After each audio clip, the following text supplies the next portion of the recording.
Oi gente, tudo bem? Meu nome é Fernanda, estou de volta com mais um vídeo e no vídeo de hoje vamos falar mais sobre Casa de Chama e Sombra, o último livro lançado aí pela Sarah J. Maas, né? O terceiro livro de Cidade da Lua Crescente, mas hoje vamos falar com spoilers, então se você gosta desse tipo de conteúdo, já deixa aqui nos comentários e deixa seu gostei que isso me ajuda bastante. Bom gente, pra quem acabou perdendo aí, eu fiz um vlog de leitura sem spoilers de Casa de Chama e Sombra, tá? Lancei faz aí umas 2 semanas.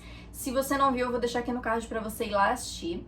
Só que assim, no vídeo tem as minhas reações e tem as minhas opiniões gerais, né? Então a cada 10 capítulos eu terminava e eu ia comentar o que eu tava achando e depois eu fiz um geralzão do que eu achei da história. Só que eu queria muito comentar sobre algumas coisas em específico, só como aquele vídeo eu tinha feito sem spoilers, eu acabei deixando aquele, né, sem eu falar nada. Até eu fiz uns videozinhos mais curtos lá pro Instagram e TikTok, falando sobre a minha opinião geral.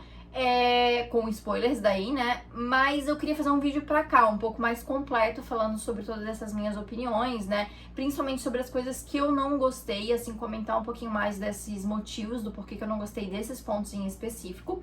Então, esse vídeo vai ter spoilers, eu vou comentar sobre as coisas que acontecem no terceiro livro e também coisas que talvez eu comente alguma coisa aí dos 2 livros anteriores, né? Então vale aí a menção de spoiler. Se você ainda não leu e não quer spoiler de nada, melhor voltar nesse vídeo em outro momento. Bom, gente, no vídeo de hoje, então, eu vou comentar algumas coisas do livro aí, tá? Com spoilers, como eu já comentei.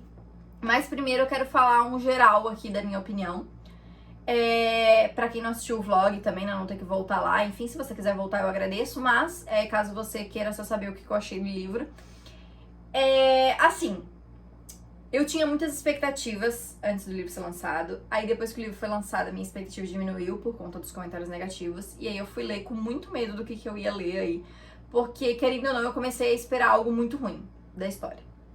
O livro é tudo isso ruim que a galera tá falando? Varia de opinião, né? Na minha opinião, eu não acho que seja tudo isso que a galera tá falando.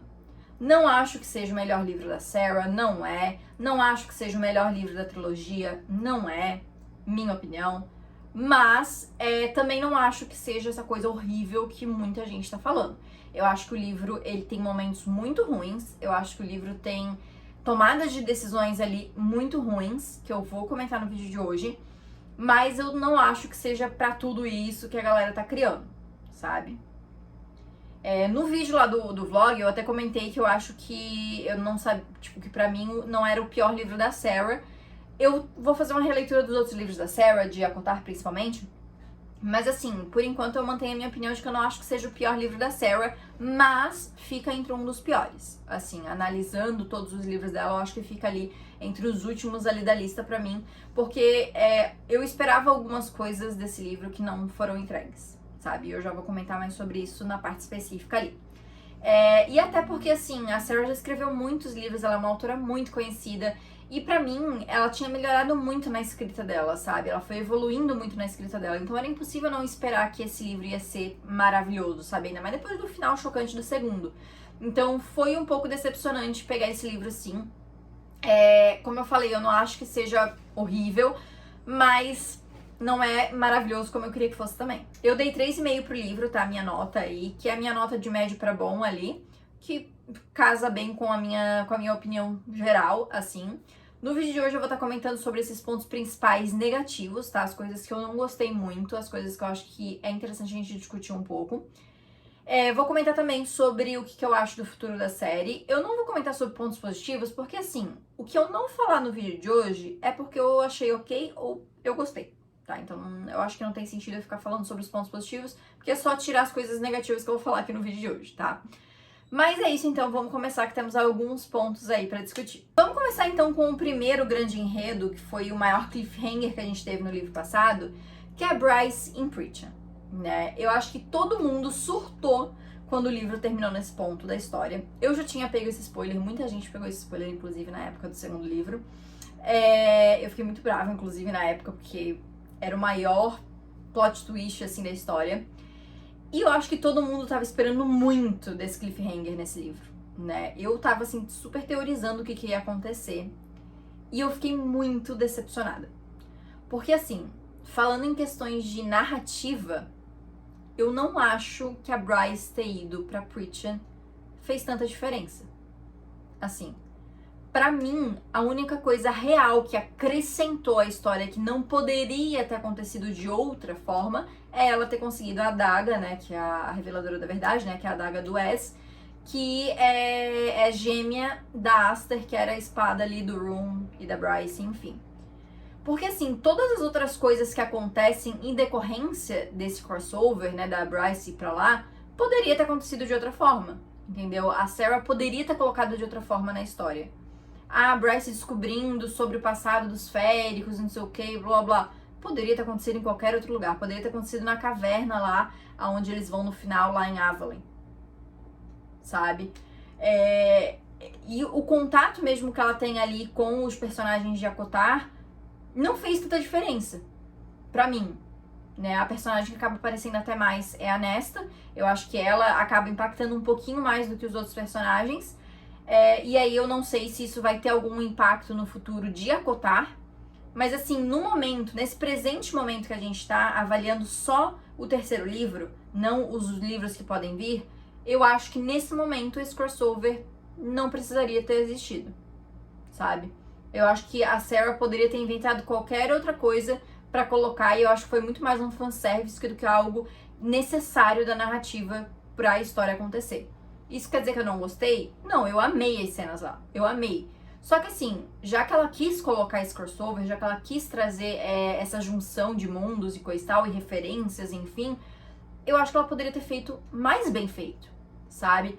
Porque assim, eu jurava que pelo menos metade do livro ia passar com a Bryce lá. Sabe, com a Bryce, com os personagens, coisa e tal. Imaginei que de repente algum personagem pudesse ir pra Midgard junto. Não sei, eu criei um monte de teorias na minha cabeça. E assim, a verdade foi que em 20 e poucos capítulos a Bryce já tava de volta. Porque foi aquele grande surto quando ela foi pra Pritchard. E aí, tipo, parece que deu, sei lá, no tempo do livro, deu poucos dias, ela já conseguiu voltar. E você fica, pra que esse grande surto se ela já conseguiria voltar em seguida? Sabe, conseguiu algumas informações que ela poderia ter conseguido de outro jeito, conseguiu a adaga, beleza, a adaga eu concordo que faz sentido pra narrativa ter sido desse jeito, mas assim, acabou. Aí acabou daquele jeito e eu fiquei, tá, foi isso? A gente teve aquele grande circo em volta desse crossover pra isso? Aí lá no final a gente tem de novo mais um crossover, né, é aberto ali um portal ali novamente pra Pritchard. Aí eu fiquei um pouquinho mais satisfeita, pensei, beleza.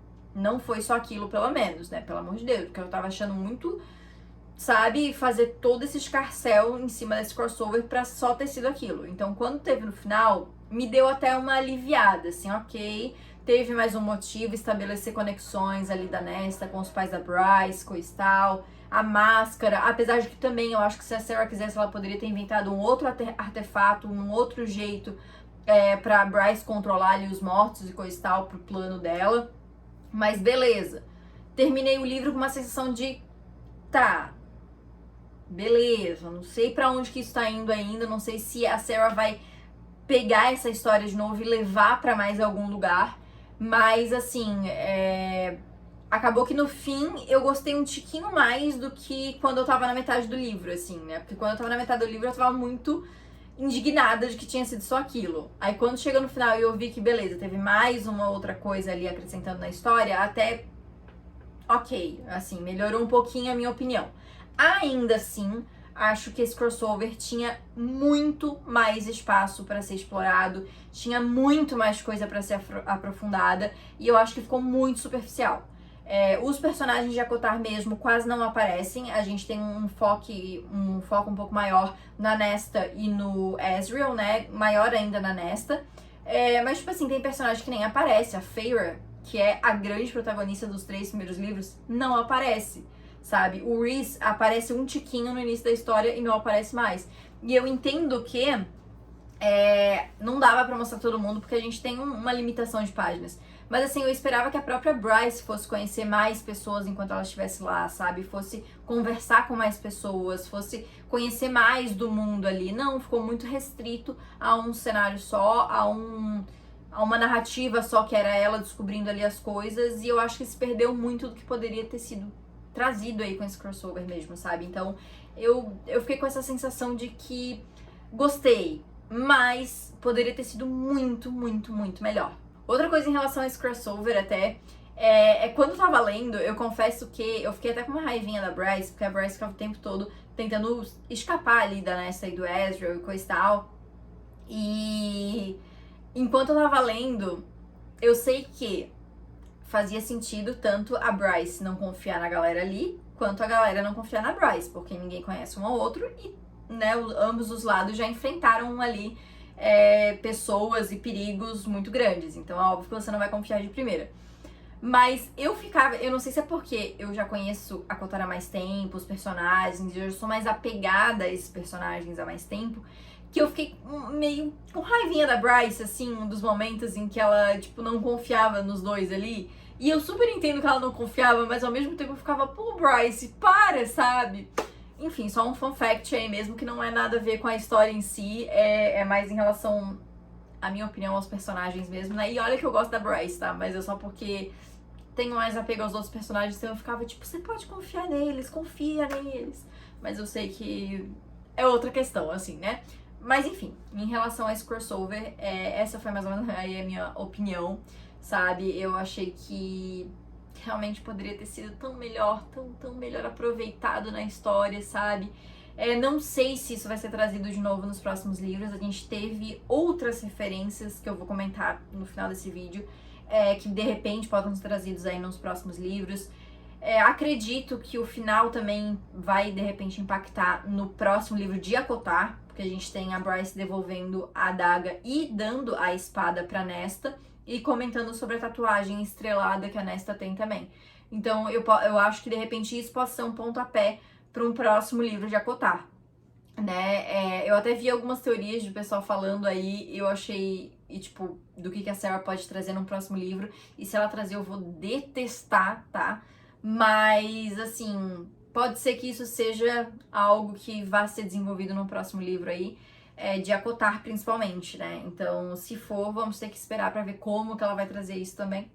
Mas, enfim, por enquanto aí, achei ok, mas esperava tanto mais, tanto mais. E seguindo aí nessa mesma linha do plot da Bryce, tem o plot do Hunt, Rune e Baxian sendo presos lá, né, sendo capturados ali pelos Asteri. Tal qual o da Bryce, eu também esperava que esse plot ia durar um pouco mais. Porque os dois, eles meio que terminam ao mesmo tempo, assim, né? A gente tem ali os dois acontecendo paralelamente e sendo encerrados mais ou menos ao mesmo tempo. E assim, não que eu quisesse ver os três personagens sofrendo o livro inteiro, é claro que não. Mas assim, com tanta coisa que foi falado dos Asteri, o tamanho da ameaça que foi falado, que eles eram e coisa e tal, eu esperava que eles iam sofrer muito mais, que eles iam ficar muito mais tempo, que ia ser muito mais difícil resgatar eles. E eu acho que, no geral, foi até bem fácil. Assim, eu entendo que, nesse caso, tinha a Lydia ali, que sabia de tudo, ela era uma espiã, então ela meio que sabia o jeito de tirar eles dali, coisa e tal. Mas ainda assim, eu fiquei o tempo todo naquela cena esperando alguma coisa dar errado, alguém morrer, coisa e tal. E não aconteceu nada. Me pareceu muito fácil, entendeu? E assim, eu até acho que eu comentei em algum dos videozinhos que eu postei lá no Instagram. Eu sei que eles já sofreram pra caramba no livro passado, já sofreram nessa tortura também, coisa e tal. Mas eu não sei. Eu esperava que fosse durar mais tempo, sabe? Eu achei que ia ser algo que realmente ia pelo menos até a metade do livro, tal qual a Bryce e Preacher, sabe? Eu achei que eles iam acontecer de forma paralela, mas que iam durar mais tempo. Eu não sei, até por conta da história do Hunt, de que ele já tinha sido preso antes lá, ficou 7 anos lá até ser libertado, não foi ele que fugiu, foi alguém que tirou ele de lá, né? Então, é claro que a situação nesse caso era outra, ele não tava sozinho, né? Tinha a Lydia ali pra ajudar e coisa e tal, mas eu não sei, eu achei que ia durar mais tempo. Porque se for ver em dias dentro da história, foram dias também. Eu acho que não foi uma semana, sabe? Então, assim, o negócio é o lugar mais seguro e pior pra entrar ali em Midgard. E eles conseguem entrar rapidão. Tipo, a Lydia consegue ali, sabe, derrubar as defesas deles ali e sei lá. Eu não sei, gente. Achei fácil demais. Então, assim, junto a esse enredo da Bryce lá em Preacher, que pra mim durou pouco e não foi tão bem aprofundado, eu acho que esse dos três ali com os Asteri também poderia ter sido aprofundado mais algumas coisas. Aí agora eu queria comentar sobre uma decisão de enredo aí, que até agora eu tô assim, tentando entender o porquê. A questão do parasita na água. Gente, pra quem tá vendo esse vídeo só pra saber aí o que acontece, coisa e tal, e não leu ainda o livro, e quer saber spoilers, né? A gente descobre, né, ao longo... No final do segundo livro a gente já vê alguma coisa, mas é mais nesse livro mesmo que é revelado, que os Asteri realmente eles têm um controle grande em cima das pessoas ali que moram ali, né, em Midgard, coisa e tal, e eles conseguem se alimentar através do poder das pessoas, né? Então quando a pessoa, por exemplo, faz a descida, que é aquele processo onde eles se tornam imortais ali, né? Eles deixam uma parte do seu poder e os Asteri absorvem parte desse poder. Só que aí a Bryce descobre que os Asteri controlam as pessoas também de outra forma, que é meio que bloqueando o acesso das pessoas a poderes mais profundos e mais poderosos também, né, diferentes dos que eles estão acostumados, enfim. E eles controlam as pessoas através de um parasita na água. Então todo mundo toma água, né, as pessoas precisam tomar água e coisa e tal, blá blá blá, e com isso os poderes estão sempre bloqueados ali. Essa decisão, assim, quando isso veio na história, eu já fiquei muito... Oi? Porque assim, eu entendo, tipo, faz sentido. Eles querem controlar de um jeito, vamos usar a água, porque, né, a água, todo mundo tem que beber e coisa e tal. Então, faz sentido o jeito que acontece. Mas assim, num mundo que tem magia, que tem um monte de coisa, me pareceu tão simples. Eles colocaram um parasita na água. Ela poderia ter inventado tanta coisa, sabe? Tanta coisa. Ela criou uma maldição lá que a Amaranta fez lá em Akotar, no primeiro livro, que suprimia também poderes e coisa e tal. Ela poderia ter feito alguma coisa nesse sentido. Os poderes dos Asteri são tão grandes que eles conseguem, com o poder, com a magia, controlar e inibir o poder das pessoas. Não, daí me joga um parasita na água. Isso me causou uma estranheza tão grande desde quando eu li, que eu achei uma solução tão... Sabe? Que me parece muito que é isso, assim, que ela... como é que eu vou fazer isso aqui? Bota na água. Ele tinha um parasita na água, todo mundo bebe água. É isso aí. Me pareceu muito uma decisão, assim, que ela teve, que ela não sabia muito bem o que colocar e colocou isso, sabe? Porque não me pareceu algo pensado. E aí, junto, aliado a isso, ao parasita na água, tá o antídoto ao parasita na água. Que aconteceu, assim, estalar os dedos. Porque a gente descobre que tem esse parasita na água, coisa e tal.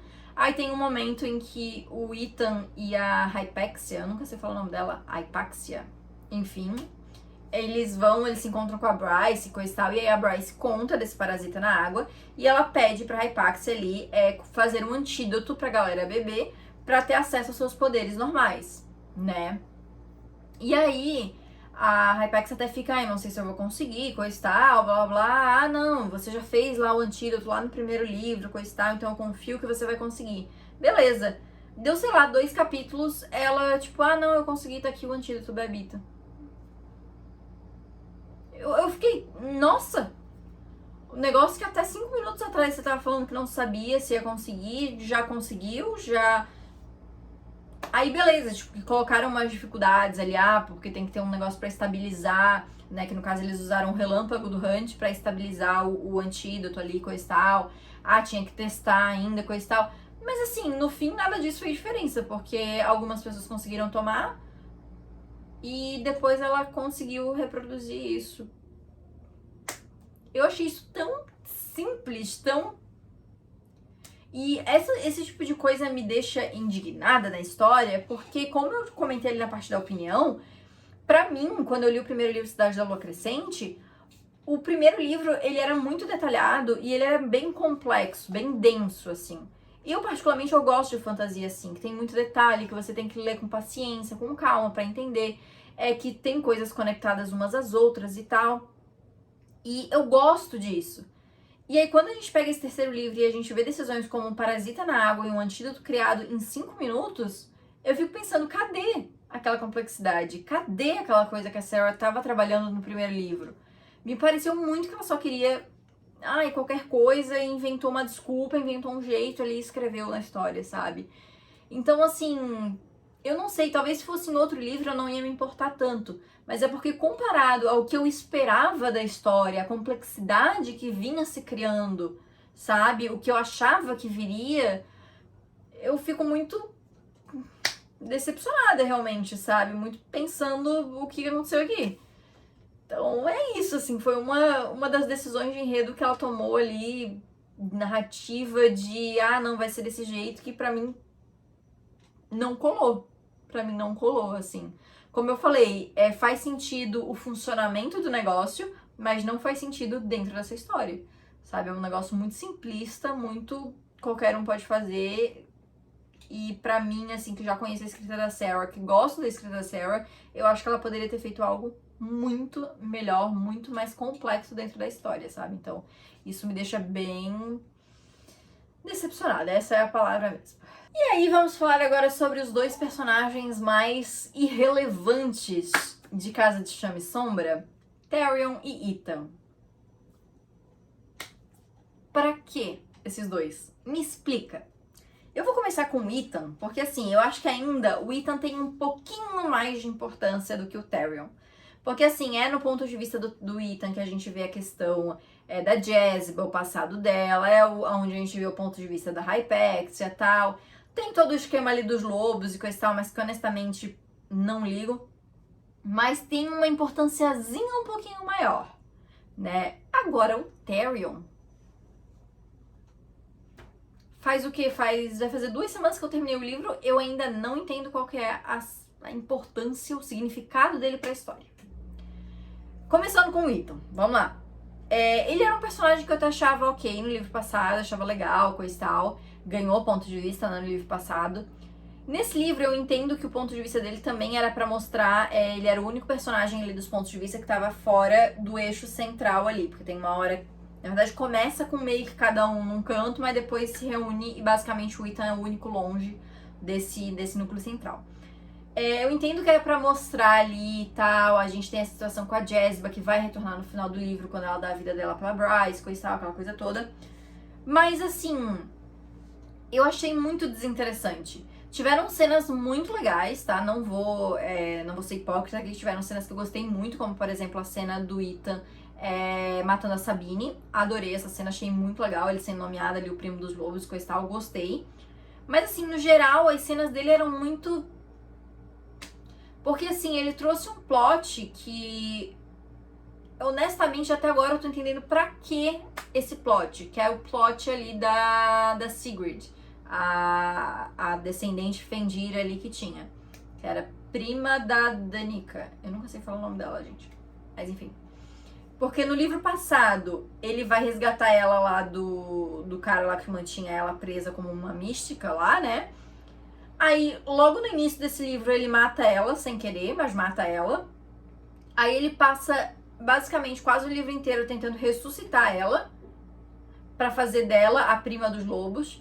E aí, no final, ela vira uma ceifadora e ele vira o primo dos lobos. Por que só não fazer ele virar o primo dos lobos? Veio esse plot chato pra caramba, que era ele, não, que eu preciso ressuscitar ela, quando tava óbvio que o primo dos lobos ia ser ele. Pra mim já tava óbvio desde o livro passado, na verdade. Que tinha vários momentos que o Ethan ficava se questionando dessa coisa da matilha. Tem até a cena que a Bryce entra e vê ele com a espada ali, que era a espada que a Danica usava, coisa e tal. E ela fala que ele fica bem usando a espada, segurando a espada, coisa e tal. Pra mim já tava óbvio ali que o futuro dele ia ser o chefão ali dos lobos.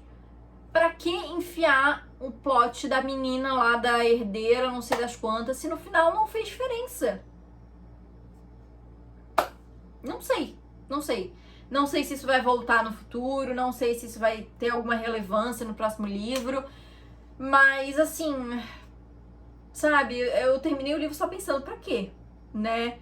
Pelo menos ainda eu dou um descontinho pro Ethan, porque pelo menos ele ainda teve uma cena ou outra que eu achei legal de ler, assim. Agora, o Tyrion. O Tyrion, pra mim, é o maior figurante desse livro, que é protagonista. Eu não entendo. Eu gostava dele no primeiro livro, quando ele era só um coadjuvante que não tinha ponto de vista. Eu achava ele engraçado, gostei da adição dele pra trama, coisa e tal. No livro 2, quando ele começou a ser ponto de vista, eu já comecei a achar ele meio... tipo, pra quê? Mas beleza, como eu não sabia pra onde a história estava indo, me mantive, né, aquela meio com o pé atrás, mas dei o benefício da dúvida. Mas nesse terceiro livro, ele era assim, ó, como eu falei, o Ethan ainda teve uma mínima importância. Agora, se tirasse o ponto de vista do Tyrion desse livro, não faria a menor diferença. A menor. O livro seria igual, narrativamente falando. Importância de enredo e coisa e tal, não mudaria nada. Porque o Tyrion não faz diferença na história. E eu tô até agora sem entender a presença dele na história. E ele é o único personagem que não teve um final mais ou menos fechadinho. Ou seja, as teorias estão aí, que já foi uma coisa que eu apostei quando eu terminei o livro, é que o próximo livro vai ser focado no Tyrion. E se isso acontecer, Sarah J. Maas, ninguém quer ler um livro do Tyrion. Ninguém. Eu não vi uma pessoa falando bem ainda dele. Mas enfim, vamos falar sobre o personagem, sobre a história dele nesse livro. Basicamente, o Tyrion, ele começa lá lutando lá com a Rainha Víbora, daí o Ethan consegue libertar ele. Ele vai lá, é quase mantido capturado ali pela Rainha do Oceano. Aí depois ele vai pra Avallen com a galera, se casa com a Satya, que é outra personagem também que entrou do nada. Aí volta lá pra cidade, aí luta com a galera no final. E aí no final ele vai lá pra encontrar a Satya de novo, encontra a Ariadne e acaba o ponto de vista dele. E a gente não sabe nem o que aconteceu. Agora me diz, se tira isso da história, a história continua lá normalmente. Porque ele não teve nada de importante na história. Todas as coisas que ele fez ativamente no livro poderiam ter facilmente sido feitas por outro personagem e estaria tudo certo. Não teria problema nenhum. Sabe? Então, assim, eu realmente eu não entendo o que a Sarah quer com esse personagem. Como eu disse, quando eu terminei o livro eu já tava com essa impressão, e eu vi outras pessoas comentando que muita gente aposta que o próximo livro vai ser com o ponto de vista só do Tyrion. Ou, de repente, Tyrion e Ethan, sei lá, alguma coisa assim. Mas, assim, se for realmente... Cara... Sarah, não faça isso. Ninguém quer. Não tem ninguém pedindo isso. Eu realmente espero que não seja isso que venha pela frente. Mas, eu acho que, de repente, possa ser isso que ela vai fazer, tal qual ela fez com a Kotar. Que a gente teve a trilogia principal, que é pelo ponto de vista da Feyre. E aí a gente já teve um extra, que temos outra protagonista, que é a Nesta. E aí a gente vai ter o próximo livro, que vai ser o livro do Wes. Então, assim, eu acredito que, de repente, ela queira fazer alguma coisa nesse estilo.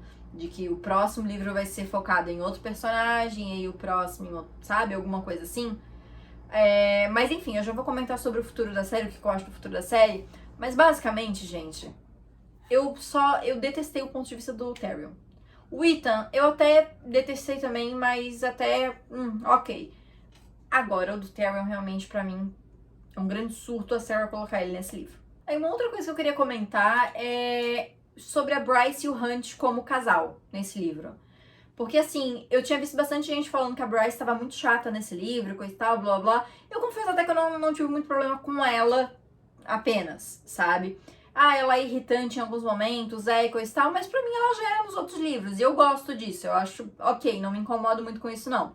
Mas assim, eu achei tanto ela quanto o Hunt muito estranhos, porque a Sarah ficou criando umas discussões e umas divergências de opiniões entre os dois sobre coisas que não fez sentido pra história, que foi só pra criar um drama maior e criar uma divergência entre eles, porque assim...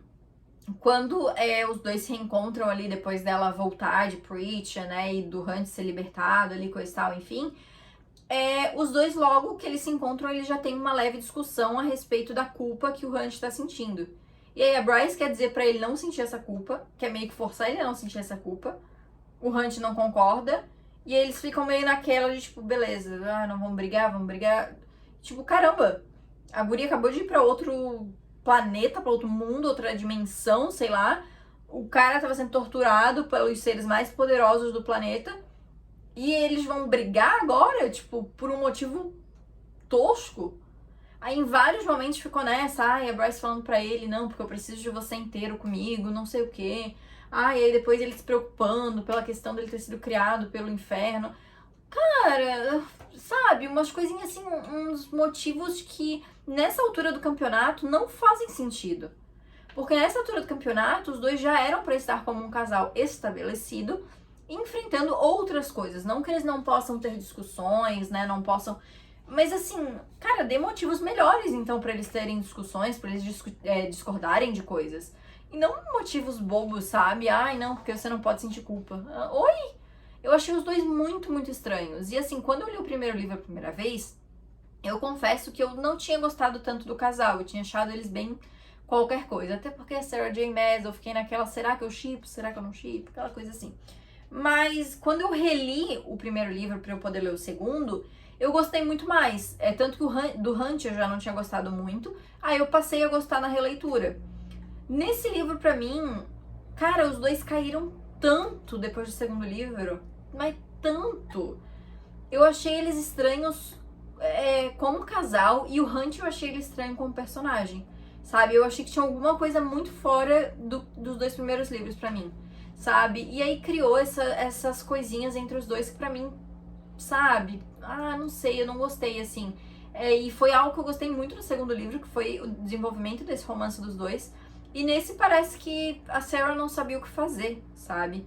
E uma coisa que me incomoda um pouco nesse casal é que eu acho que os dois, principalmente desde o outro livro, mas nesse, assim, é que eu vejo muita coisa deles atrelada às cenas de hot, sabe? E me parece que os dois são muito baseados só em momentos e cenas hot. E assim, eu já tinha comentado isso quando eu reli o segundo livro. Eu não lembro se foi no vídeo de lidos e assistidos, foi em algum vídeo aí, em algum momento eu falei sobre isso, que assim, eu entendo algumas cenas de hot porque eu acho que fazem sentido com a narrativa. Mas no segundo livro eu já tinha achado que chegou um momento em que, tipo, não precisa. Tem outras coisas mais importantes acontecendo. Isso não é um livro hot mesmo, né? Não é um romance. A gente tem outras coisas acontecendo, a gente tem toda a parte de fantasia pra ser desenvolvida, então não precisa perder tempo com isso que já foi mostrado antes, sabe? Então, assim, eu acho que nesse, a mesma coisa. Eu acho que tiveram algumas cenas ali que eu super entendo em questões de narrativa, em questão da história também, do desenvolvimento dos dois também, entendo. Mas, assim, tiveram vários momentos que eu pensei, tá, vamos de novo. E parece que cada cena era uma repetição da outra, sabe? Então, eu não sei, isso me... eu gostava tanto dos dois no livro passado e nesse... Ambos acabaram caindo um pouco no meu conceito, sabe? Fiquei bem, com os dois.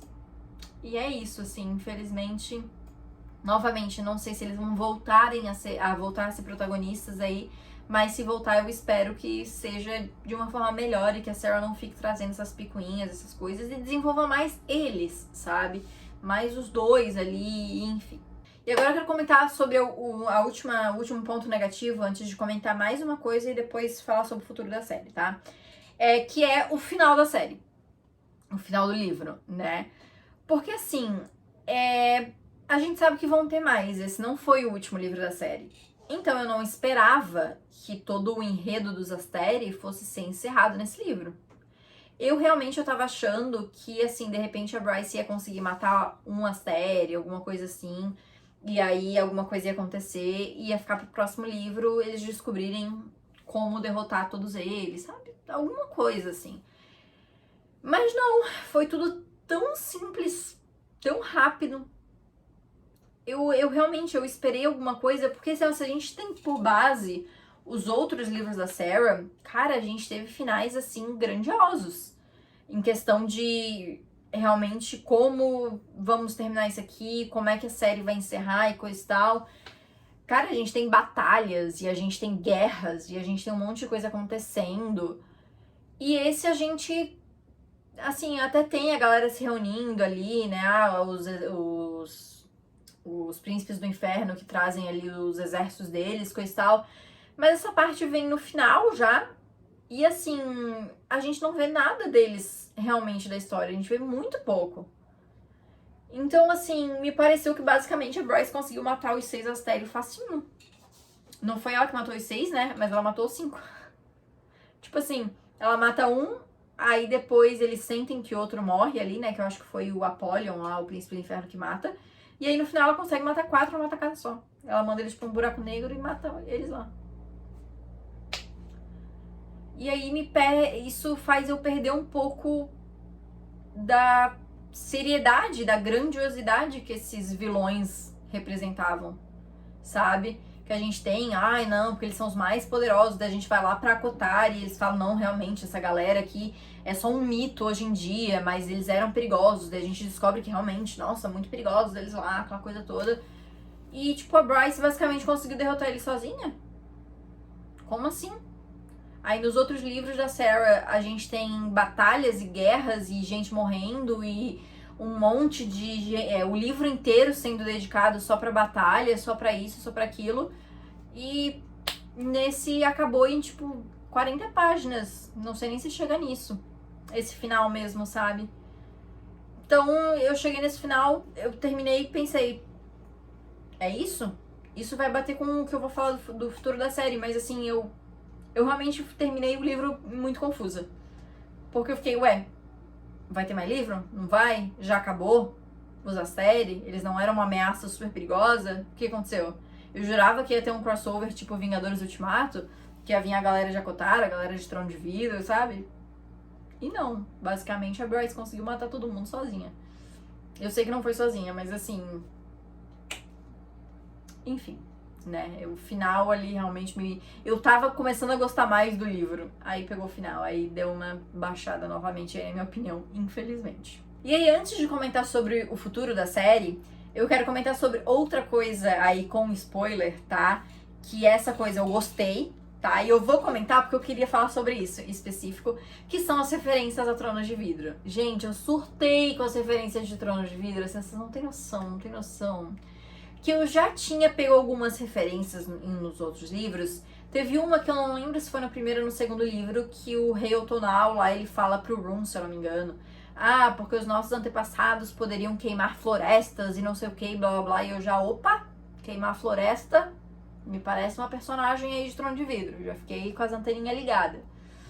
Aí, no livro passado teve muito mais referência a Kotar realmente, né, porque ela tava criando essa conexão.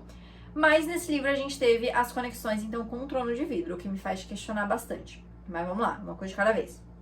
A primeira referência que a gente teve foi quando a Bryce estava vendo ali sobre a história dos féricos, como que os féricos de Prithian foram pra Midgard, aquela coisa toda. E ela descobre, né, que os féricos lá descobriram que existiam outros féricos que vieram de outro mundo, aonde eles poderiam se metamorfosear em formas animais. Então, tipo assim, tinha lá um que era um lobo e se transformava numa pessoa, por exemplo, sabe? Num férico, no caso, né? Então eles tinham essa segunda forma animal. Isso é uma referência ao mundo de Tronos de Vidro, porque lá em Tronos de Vidro, os féricos, não todos, mas alguns féricos ali, principalmente os féricos puros ali, né? Eles podem sim se metamorfosear, como por exemplo, a gente tem o Rowan, né? Que é um personagem bem importante, que ele se transforma num gavião, por exemplo, né? Então a gente tem isso acontecendo lá, então foi uma referenciazinha pra gente pegar aí que vieram féricos desse outro mundo também, que provavelmente é o mundo de Tronos de Vidro. Aí depois a gente teve outra referência, que daí foi mais óbvia, que foi uma referência que o sub-rei, eu acho que ele tava falando com o Ethan, que ele fala sobre os deuses e não sei o que, blá blá blá, ele fala sobre o caldeirão, que ali em Midgard ali eles chamam de Urd, e que em outro mundo já foi chamado de Word. E, gente, a hora que eu li isso, eu fiquei assim, Sarah, amada. Word, né? Ou Weird. É porque a Sarah diz que se fala Word. Mas eu sempre fico, na hora de falar, eu sempre falo dos dois jeitos. São aquelas marcas, é aquele tipo de magia que é falado lá em Trono de Vidro, principalmente, já é começado, na verdade, no primeiro livro a falar, que são marcas que usa magia sem usar magia. Então, mesmo quem não tem magia consegue utilizar as marcas e faz coisas acontecerem. Por exemplo, abrir portas, fechar portas e coisas do tipo, né? Então, a gente tem essas marcas de Word lá, a gente tem o portão de Word, as chaves de Word, que é tudo muito explorado lá em Trono de Vidro. Então, quando eu vi esse nomezinho, eu já surtei. Mas não foi tanto quanto o surto que eu tive no final do livro. Que a gente teve, assim, uma revelação muito interessante.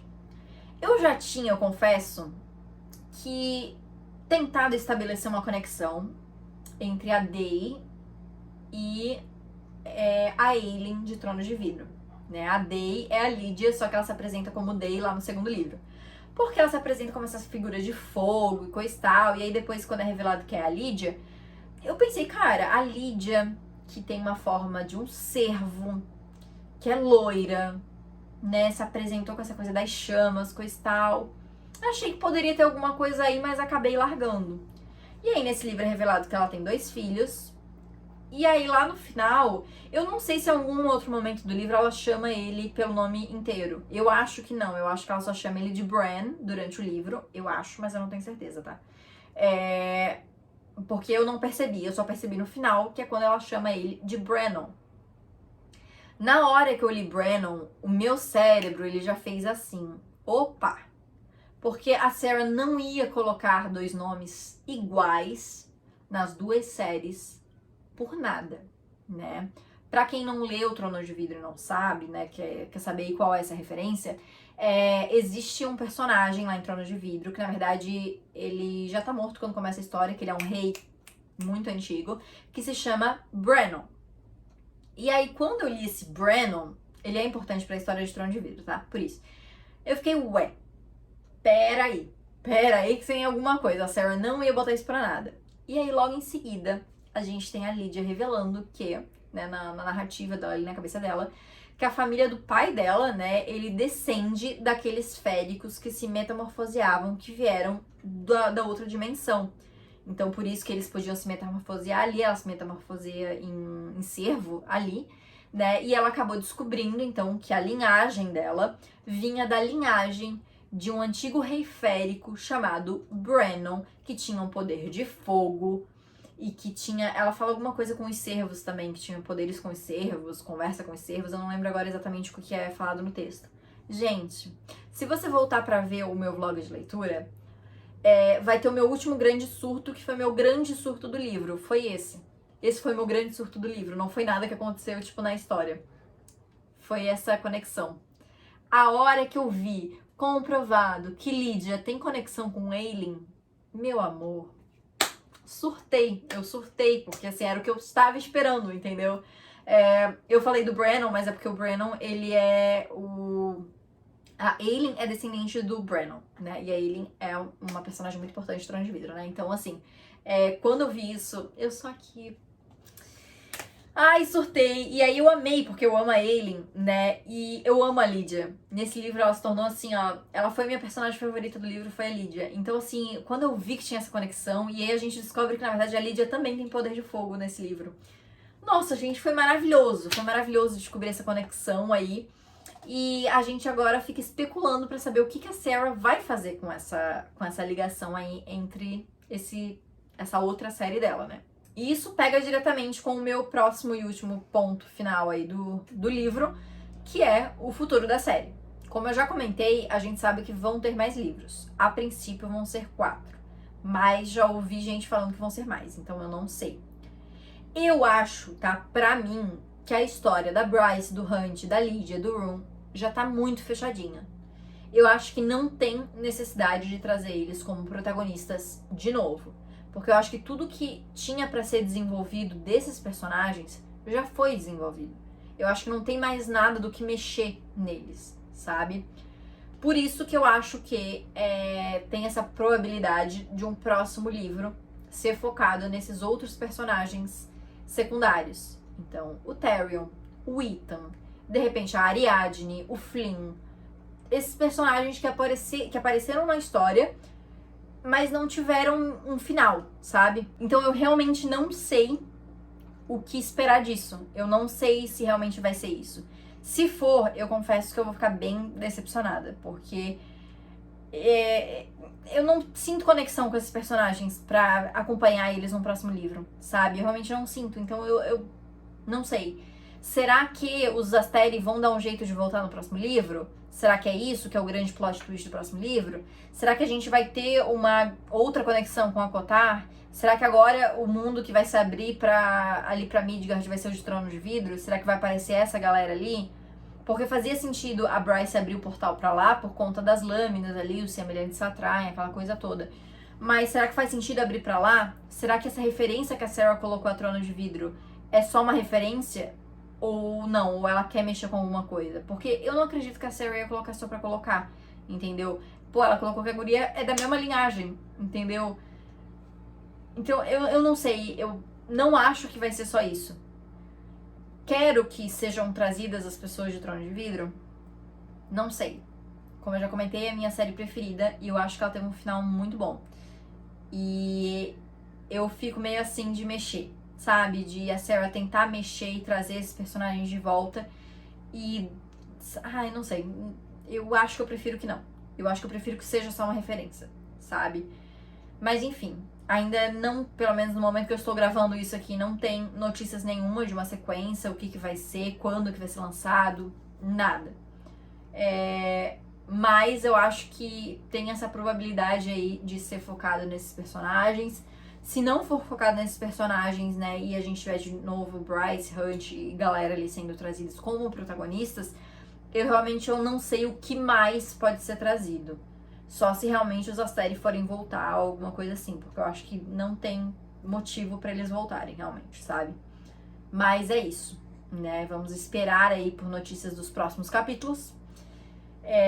Eu realmente espero que a Sarah não decepcione, não traga o Tyrion como protagonista, por favor, porque ninguém quer, ninguém tá pedindo, então assim, né? Não precisa. Mas então era isso, gente. Essas foram então as minhas opiniões sobre Casa de Chama e Sombra.